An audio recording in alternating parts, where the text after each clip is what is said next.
So David Hills is the last person who signed up. So before we use another sheet to put one name on, would anyone else like to join him?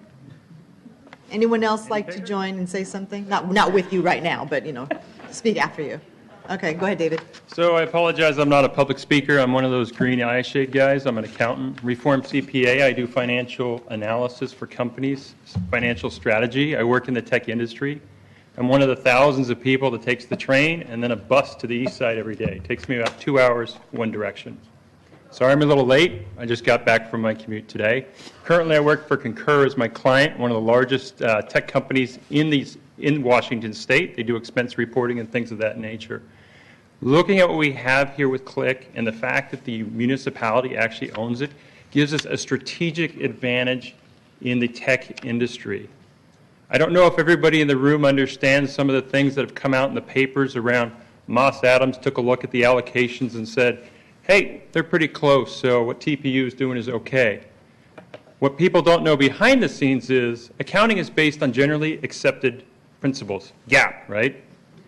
There is no GAAP for managerial reporting, which means TPU can do whatever they want with the numbers for internal allocations, and an audit firm will come through and say, it's acceptable to GAAP.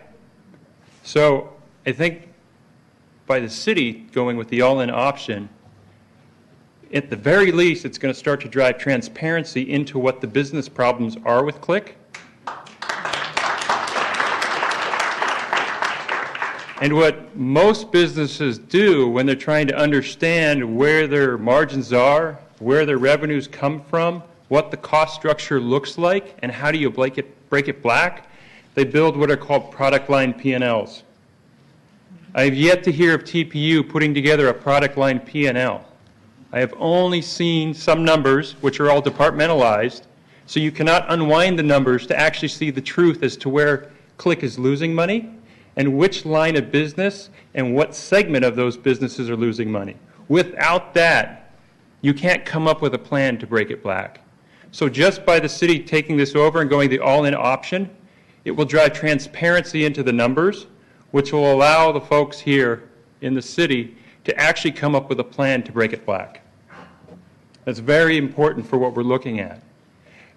Another thing is when the original lease came out for $78 million, I asked a few people that were involved in the conversation, where did the number for $78 million come up from? There wasn't much of an answer. It was recommended.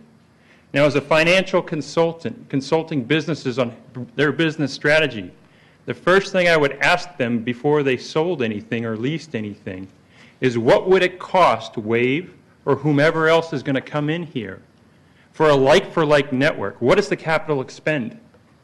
I guarantee it's more than the $78 million that we started with. So I think we do need to take a step back and start to evaluate it. From the strategic perspective, the tech industry is a massive part of our economy.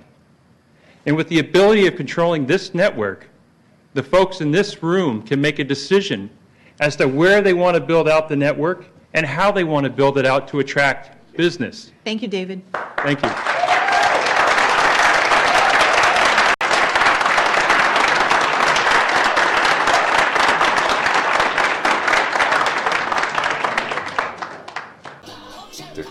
Thank you, thank you, thank you.